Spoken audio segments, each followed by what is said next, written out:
ನಮಸ್ಕಾರ ಸ್ನೇಹಿತರೆ, ಇವತ್ತು ನಾವು ಪ್ರತಿಯೊಬ್ಬ ಕನ್ನಡಿಗನು ತಿಳಿದುಕೊಳ್ಳಬೇಕಾದ ಒಂದು ಕ್ರಾಂತಿಕಾರಿ ವಿಷಯ ಅಂದರೆ ಅದುವೇ ಉಳುವವನೇ ಭೂಮಿಯ ಒಡೆಯ. ಸಾವಿರಾರು ಎಕರೆ ಭೂಮಿ ಕೆಲವು ಕೈಗಳಲ್ಲಿದ್ದ ಒಂದು ಕಾಲ ಒಂದಿತ್ತು. ಆದರೆ 1974ರಲ್ಲಿ ನಡೆದ ಆ ಒಂದು ನಿರ್ಧಾರ ಕರ್ನಾಟಕದ ಹಳ್ಳಿಗಳ ಚಿತ್ರಣವನ್ನೇ ಚೇಂಜ್ ಮಾಡಿತು.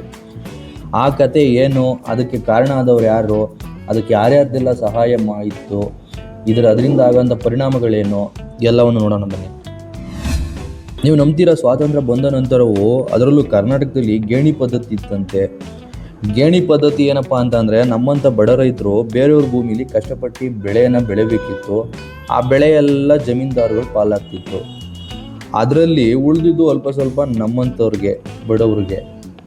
ಈ ಥರ ಇದ್ದ ವ್ಯವಸ್ಥೆಯನ್ನು ಕೊನೆಗಾಣಿಸಲು ಬಂದವರೇ ಕರ್ನಾಟಕದ ಮಾಜಿ ಮುಖ್ಯಮಂತ್ರಿ ಡಿ ದೇವರಾಜ ಅರಸು ಅವರು ಬಡವರು ಮತ್ತು ನಮ್ಮಂಥ ಮಿಡಲ್ ಕ್ಲಾಸ್ ವರ್ಗದವರಿಗೆ, ಜನರಿಗೆ ಧ್ವನಿಯಾಗಿ ಅವ್ರು ನಂಬಿದ್ದೇನಪ್ಪ ಅಂದರೆ, ಯಾರು ಭೂಮಿಯನ್ನು ಉಳ್ತಾರೋ ಅವರೇ ಅದರ ಮಾಲೀಕರಾಗಬೇಕು ಅಂತ.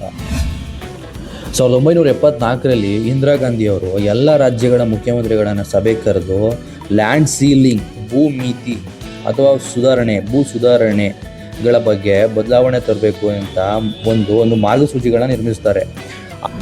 ಅದನ್ನು ಕರ್ನಾಟಕದಲ್ಲಿ ಕ್ರಾಂತಿಕಾರಿ ಬದಲಾವಣೆಗೆ ತರಲು ಕಾರಣ ಆದವರು ಯಾರಪ್ಪ ಅಂದರೆ ಡಿ ದೇವರಾಜ ಅರಸು ಅವರು. ಇದರಿಂದಾಗಿ ಕರ್ನಾಟಕದಲ್ಲಿ 1974ರಲ್ಲಿ ಭೂ ಸುಧಾರಣಾ ಕಾಯ್ದೆಗೆ ತಿದ್ದುಪಡಿ ಮಾಡಿದ್ರು. ಏನಪ್ಪ ಇದರಿಂದ ತಿದ್ದುಪಡಿ ಮಾಡಿದ್ದು ಅಂದರೆ, ಗೇಣಿ ಪದ್ಧತಿಯನ್ನು ರದ್ದು ಮಾಡಿದ್ರು. ಒಂದು ಊರಿಗೆ ಆಗುವಷ್ಟು ಒಬ್ಬರ ಹತ್ರನೇ ಇದ್ದ ಜಮೀನುಗಳನ್ನು ಯಾರ್ಯಾರು ಕೆಲಸ ಮಾಡ್ತಿದ್ರು ಅವ್ರಿಗೆ ಕೊಡಲಾಯಿತು. ಸರಳವಾಗಿ ಹೇಳಬೇಕು ಅಂತ ಅಂದರೆ, ದುಡಿಯುವವರ ಕೈಗೆ ತಲುಪಿಸುವ ಒಂದು ಕಾನೂನಿನ ಬದಲಾವಣೆಯನ್ನು ಭೂ ಸುಧಾರಣಾ ಕಾಯ್ದೆ ಅಂತಾರೆ. ಈ ವಿಡಿಯೋ ನಿಮ್ಗೆ ಇಷ್ಟ ಆಗಿದರೆ ಲೈಕ್ ಮಾಡಿ, ಶೇರ್ ಮಾಡಿ. ಇದೇ ಥರ ವಿಡಿಯೋಗಳಿಗಾಗಿ ಲೀಗಲ್ ಪಾತ್ ಯೂಟ್ಯೂಬ್ ಚಾನಲ್ನ ಫಾಲೋ ಮಾಡಿ. ಇನ್ನಷ್ಟು ವಿಡಿಯೋಗಳಿಗಾಗಿ ಯೂಟ್ಯೂಬ್ ಚಾನಲ್ನ ಫಾಲೋ ಮಾಡಿ.